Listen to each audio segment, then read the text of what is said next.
While springing forward from standard to daylight saving time has become increasingly unpopular, the debate in recent years is which time should be our permanent time. Meteorologist Matt Gray shows us what each option would mean for us. All right, thank you, Derek and Chris. Standard time or daylight saving, the implications, well, they just matter more here in the inland Northwest. See, there's a big difference between the east and west sides of a time zone.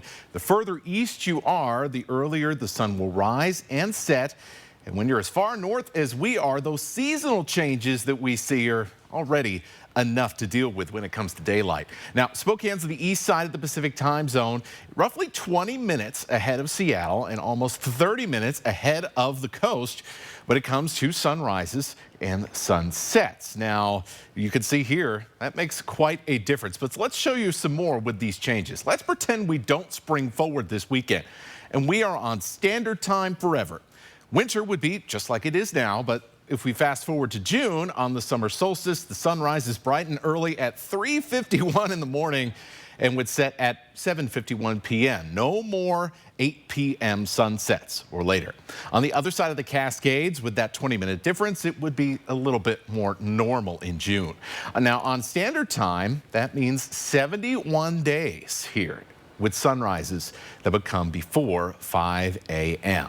But what if we just sprung forward and never left daylight saving time instead? Our other options, well, our summers stay the same, but in winter, sunrise wouldn't be until after 8:30, meaning on the West Coast, well, they wouldn't see the sun come up until almost 9 o'clock. Now, on the other hand, winter sunsets and daylight time, something we always complain about when that comes around, well, they wouldn't show up until 5 p.m. instead of 4, so that would certainly feel good.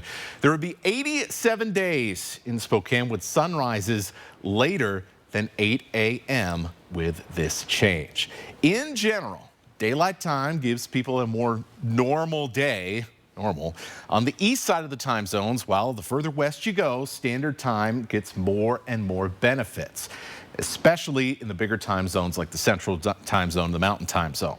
So what do you prefer? Well, that's more than just personal preference, being a morning person or a night person. There's more to it. You can check out some resources on some of the other factors in this debate right now on KXLY.com. Very interesting, Matt. And don't miss more stories like this. Sign up for Matt's newsletter, The Brainstorm, on KXLY.com to understand the science behind the weather each week. And we want to know, do you want to stay on standard or DST?